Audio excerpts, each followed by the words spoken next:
สบายดีทุกคนพบปากกระบอกสองซันแนลอีกแล้วเส้นเก่าเส้นเคยพบปากกระบอกสองยำบรรยากาศส่งแรงๆเนาะคลิปนี้ก็บ่สองจะพาทุกคนมาเบิ่งต้นแคนตาลูปเนาะหัดปลูกมือใหม่แล้วก็ทดลองปลูกคิดว่าบ่เป็นแล้วก็ถือว่ายังได้ผลอยู่เนาะนี่ห้อยมาลองต้องแต่งเห็นบ่ทุกคนนี่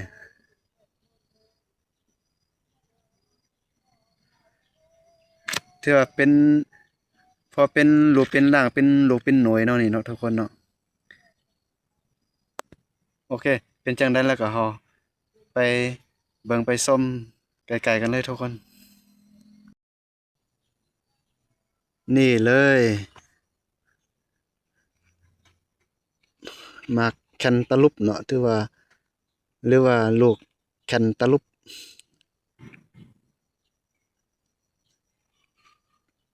ต้นแคนตาลูปแต่ว่าซองก็บ่เคยเห็นจักเทื่อเนาะเพราะว่าอันนี้ก็เอามาจากเอามาแต่ไทยพุ่นเด้เนาะเอามาแต่ประเทศไทยเนาะเป็นพันธุ์เมล็ดแล้วก็เอามา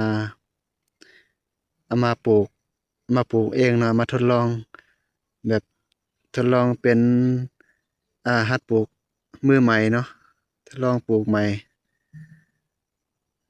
อยากลองปลูกเบิ่งว่ามันสิได้ผลมันสิได้กิน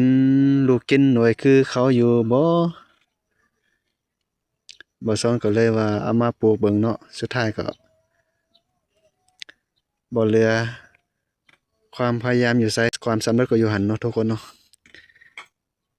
ต้นของเขาก็อวบๆงามๆนี่ทุกคนใบก็ใบใหญ่แต่ว่าอันมันเป็นแบบ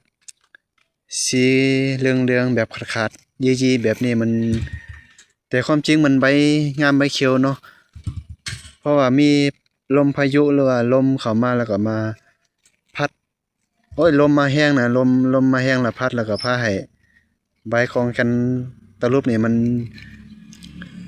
ยีไปหมดเลย เป็นแบบนี้ไปหมดเลยทุกคนที่ว่าจงไว้ก็หลายใบอยู่ตามมาตรฐานมันนี่เท่าที่บ่อสองไปเอ่อเบิ่งตามมาตรฐานของเขาในประมาณเขาจงไว้